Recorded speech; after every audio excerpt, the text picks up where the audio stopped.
Hi friends, this is Triven Kumar. Today I would like to discuss about applications of the Pascal's law.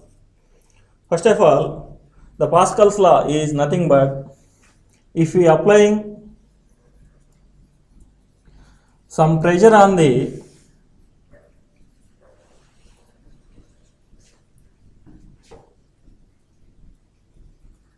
static fluid,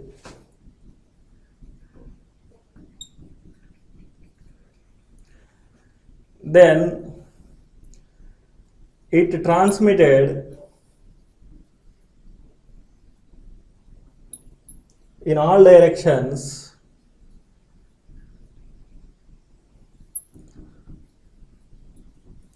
with the same quantity.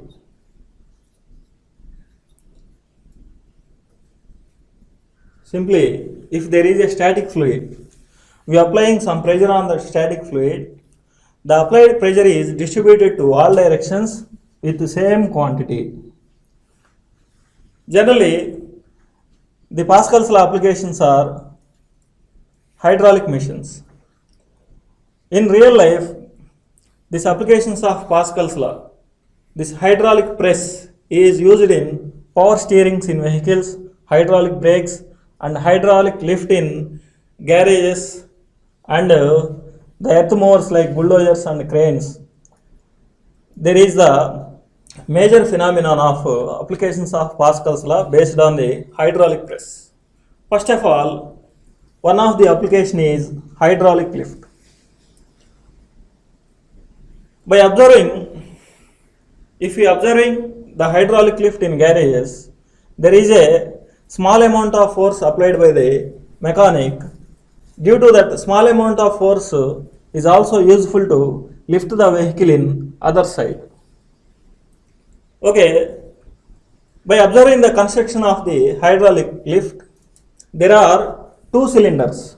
One is the smaller area of cross section A1 and another one is larger area of cross section A2. These two cylinders are separated by some distance and that distance space is filled with a fluid. According to the Pascal's law, now by applying the force at this smaller area of the piston on the static fluid, the pressure created is some P1 and this pressure is applied in all directions of the fluid and it reaches the larger area of cross section A2 of the cylinder. Now the pressure P2 is acting on the larger area of the cylinder. According to Pascal's law, it is a static fluid. By applying an external pressure, that pressure is equally distributed in all directions.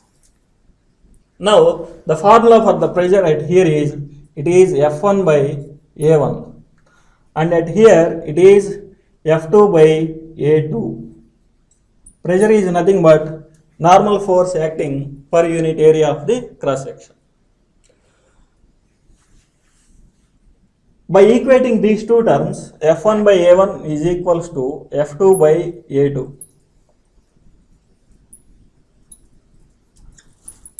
Since from Pascal's law, the pressures are equal in a static fluid. Okay, the force acting on the larger area of the piston is nothing but F2 equals to F1 by A1 into A2. Simply it can be written as like force acting on the larger area of the cylinder of piston, it is F2 equals to A2 by A1 times into F1. This is the force acting on the large area of the piston F2. Now for example, if this is a smaller area of piston of area some A1 equals to some 1 meter and this is a larger area of piston some A2 equals to 3 meters. Okay, by the mechanic if in this direction the force applied is some 100 newtons. How much force created on this side? By substituting here in the formula F2 equals to A2 by A1 into F1, simply it is like F2 equals to A2 by A1, it is 3 by 1 into F1, it is 100 newtons. Due to this, there is 300 newtons force is acting on the larger area of the piston. It means the applied force is increased by the factor of A2 by A1. This is the technique behind the hydraulic lift. Even we are applying the small force, but it can be multiplied by the factor of A2 by A1. Our applied force is increasing, which is depends upon the ratio of area of cross sections of the larger area cylinder and the smaller area of the cylinder.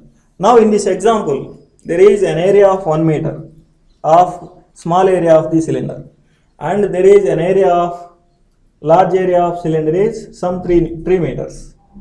If we applying 100 newtons force, according to Pascal's law, the pressures are same. Due to this, force acting on the large cylinder is the fraction of A2 by A1 into F1. By substituting the values, the force acting on the larger piston is acting about 300 newtons. This is why the hydraulic lifts are useful in garages of 4-wheeler garages. By applying the small force, with that small force, even at the large area of the piston, the large force is acting due to the Pascal's law. Due to this hydraulic press, vehicle easily lifts by, even though we are applying the small force on the small piston. Okay. Application of the Pascal's law is hydraulic brakes. Generally, in nowadays, all 4-wheeler vehicles are made up with hydraulic brakes. By applying a small force with our foot on the brake pedal, here this brake pedal pushes this master piston into the master cylinder, and inside the master cylinder there is a brake fluid. Due to this pressure created by the master piston, this brake fluid comes into the brake lining, and this brake lining is connected to the all 4 wheels of a vehicle. If you observe any one of the wheel,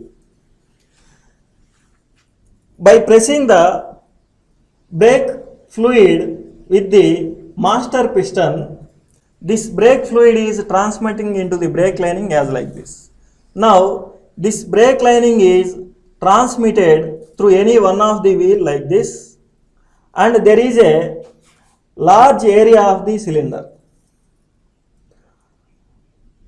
Due to the pressure of hydraulic pressure on the brake fluid, the pistons inside the large area of the cylinder moves outwards like this, and these large area pistons are internally connected with the brake lining and brake shoes. Due to the movement of large pistons outward from the cylinder like this, the brake lining and brake shoes are moving outward. When the brake shoes creates the friction on the wheel, finally the wheel becomes stop. This is the working principle of the hydraulic brakes. By observing the all 4 wheels of a vehicle, the hydraulic brakes construction is as like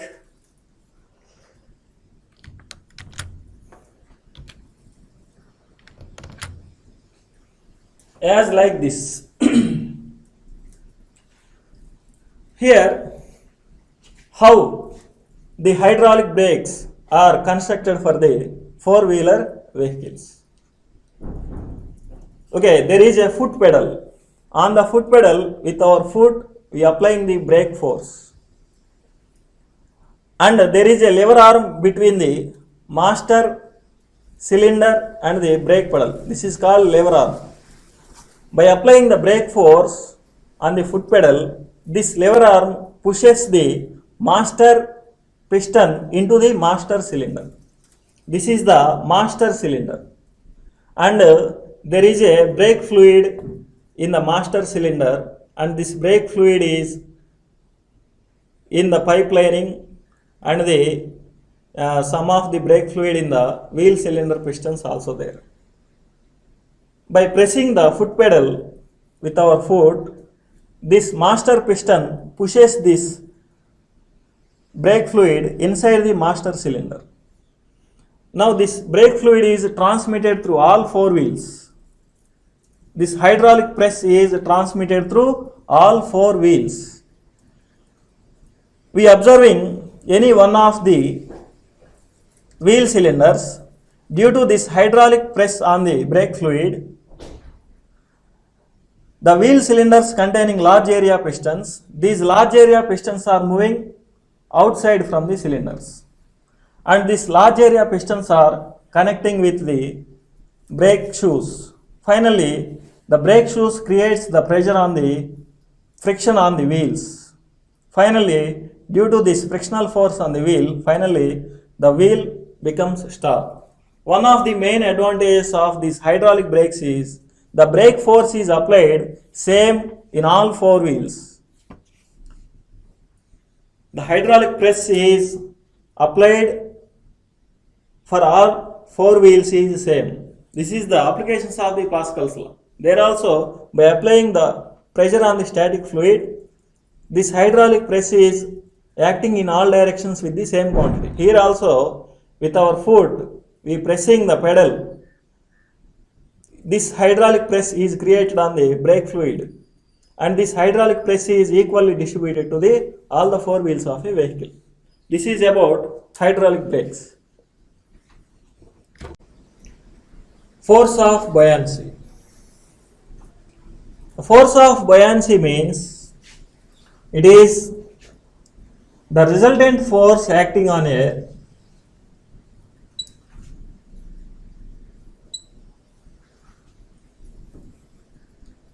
body which is immersed in a fluid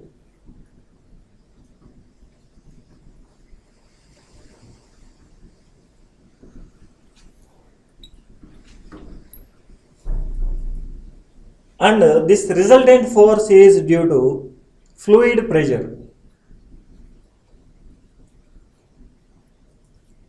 and this resultant force acting in upward direction.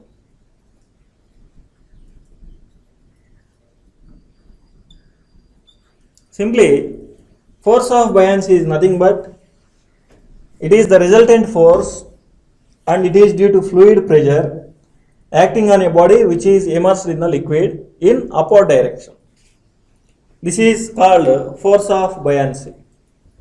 In real life, if we observe that the weight of the object is less in water compared to the air. For example, if there is a bucket, if we immerse the bucket into the water, the weight of the bucket we feel the less weight, but as compared to the weight of the bucket in air, we feel more weight. This is only due to the weight of the object is less in water and the weight of the same object is more. This is why, because of there are different parts of the object are in the different depths of the water. For example, if there is a well like this and the bucket is immersed into the water as like this, okay, and this well containing the water. Here The bottom surface of the bucket is at a depth some h1, and the upper surface of the bucket is this is the upper surface like this, and it is at a depth some h2, and we having the formula of the pressure as like P equals to H rho G. Here H is the depth below the water. Here H1 having more depth. It means the lower surface of the object is in more depth compared to the upper surface of the water. Due to different depths, there are different pressures acting on the same object. Due to these pressure differences, there is an upthrust acting on the object. Due to this upthrust, we feel less weight of the object when it is immersed in the fluid. This is the basic principle of the force of the buoyancy. When an object is immersed in the fluid, on that object there are different surfaces are at different depths. Due to this, different pressures are acting on the object. Of course, at the bottom surface there is more pressure compared to the top surface. Due to these pressure differences, the upthrust is acting on this object. This upthrust is nothing but force of the buoyancy. Due to this upthrust, we feel less weight when the object is immersed in the water. Okay, for example, on this surface there is force acting in this direction, and on this surface there is force acting on this direction. This is the force F1 and this is the force F2. Okay, the buoyancy force is nothing but F2 minus F1. It is the resultant force. Here the resultant force is F2 minus F1. On the top surface there is a force F1 acting on the object, and on the bottom surface there is a force F2 acting on the object. Okay, and we having the formula of the pressure is as like this. Pressure is nothing but force which is normally acting per unit area of cross section. From this, F equals to P into A. Okay, it is like FB equals to F2 is written as like P2A minus F1 is written as like P1A. Of course, if it is a cylindrical shape of uniform cross sectional area, the cross section area at the top side is equals to the cross section area at the bottom side. Assume that if there is a cylinder of uniform, of course there is a diagram. If this block is immersed in the liquid, the area of cross section at the top side and the area of cross section at the bottom side are equal. That's why here at the top side and at the bottom side there are equal area of cross sections.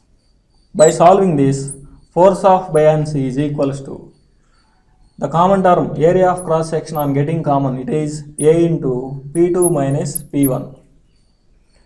Okay, from this force of buoyancy is equals to A into P2.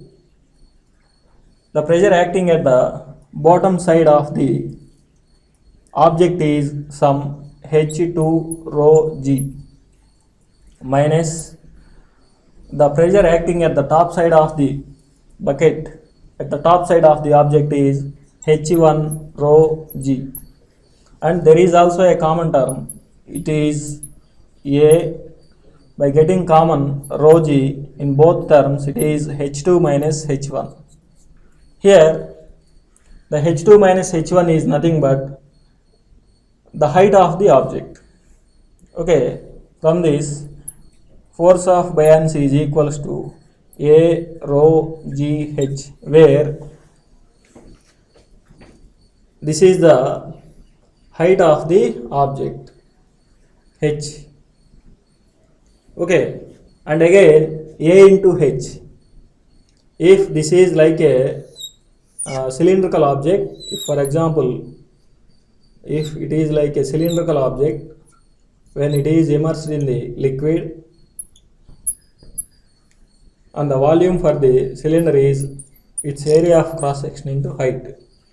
By substituting A into H as the volume, force of buoyancy is equals to V rho G. Here rho is the density of the water. Here rho is the density of water. From this equation FB equals to V rho G, simply multiplying and dividing with the density of the object, it is some sigma by sigma, where sigma is density of object. Okay, here again density into volume is nothing but mass of the object. Why? Because of here rho is the density of the object. Okay, it is finally FB, buoyancy force, is equals to V into rho is nothing but mass of the object. Okay, and G, and the remaining term is rho by sigma. And these are the basic formulas of the force of buoyancy, where mg is the weight of the block. Okay, and rho is the density of the water, and sigma is the density of the object. Okay, and this formula is also useful. FB equals to V rho G. Force of buoyancy is nothing but volume of the liquid, in the block, or the volume of the block into density of the water into acceleration due to gravity. Okay, and this force of buoyancy, based on this force of buoyancy depending on the parameters of density of the liquid. The force of buoyancy mainly depends on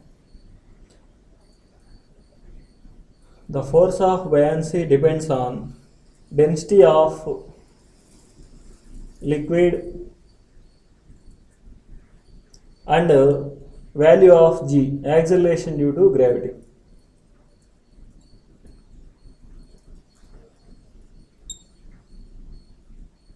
Okay. Now, what is the weight of the object inside the liquid? The weight of the object inside the liquid is less compared to the air. Then that weight is called as apparent weight. It is not actual weight. Okay. The formula for the apparent weight is the liquid. It is apparent weight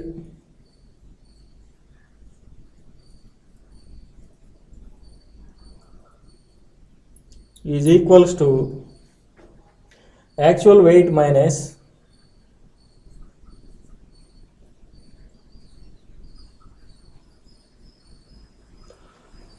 buoyancy force.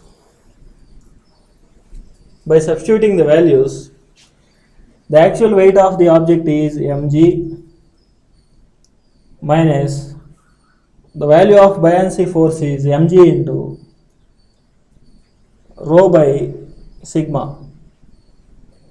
Okay, here on getting common mg, it is mg into 1 minus rho by sigma. This is the formula for the apparent weight an object when it is immersed in the liquid, where rho is the density of the liquid and sigma is the density of the object.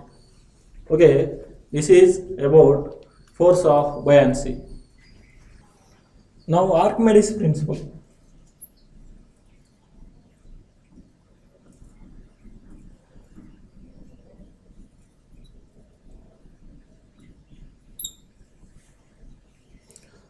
Archimedes tells about The buoyancy force acting on an object when it is completely or partially immersed in a liquid.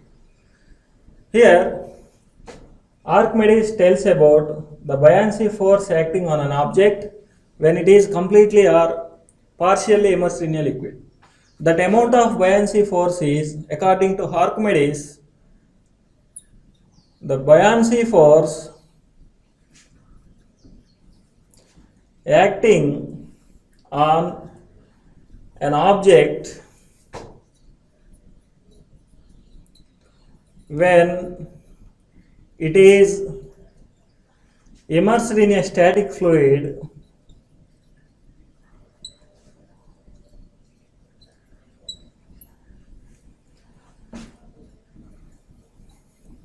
is equal to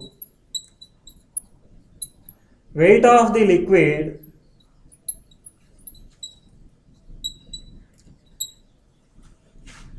displaced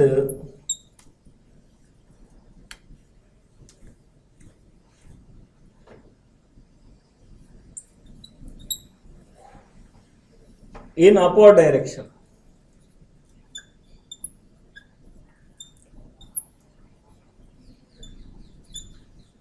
Okay, let us consider there is a beaker.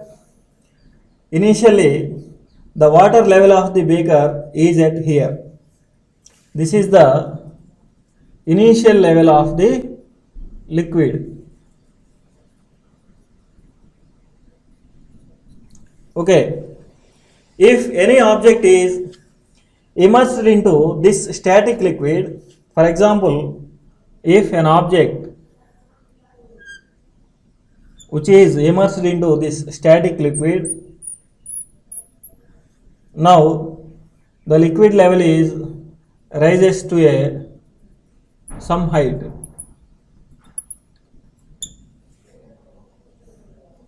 Due to the immersion of the block inside the static fluid, this is the final water level.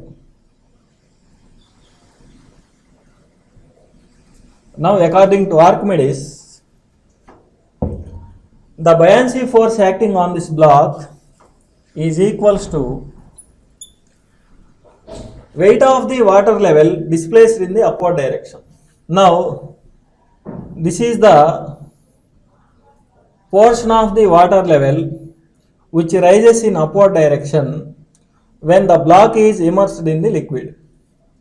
Now, the weight of this portion of the liquid,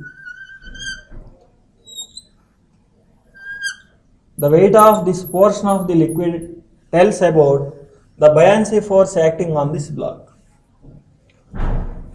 Now, the weight of the water displaced in upward direction is some mg.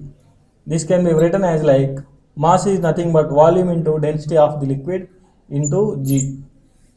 Simply we can say that rho is the density of the water and V, here V is the volume of the displaced portion of the liquid. If you can find out the volume of the displaced portion of the liquid, and if it is a water, the density is nothing but 10 kilogram per meter cube. Okay, the only unknown term when an object is dipped into the liquid, how much the portion of the volume is increased. Here this is the portion of the volume increased due to the block is dipped in water. If we can find, if it is a water, we can find the volume of the portion which can be raised due to when the block is immersed in a water, and of course the density of the water is 10 kilogram per meter cube and the value of G is 9.8. By substituting all the values, we can find out the how much buoyancy force acting on this block when it is immersed in the water. Okay, this is about Archimedes principle. Thank you.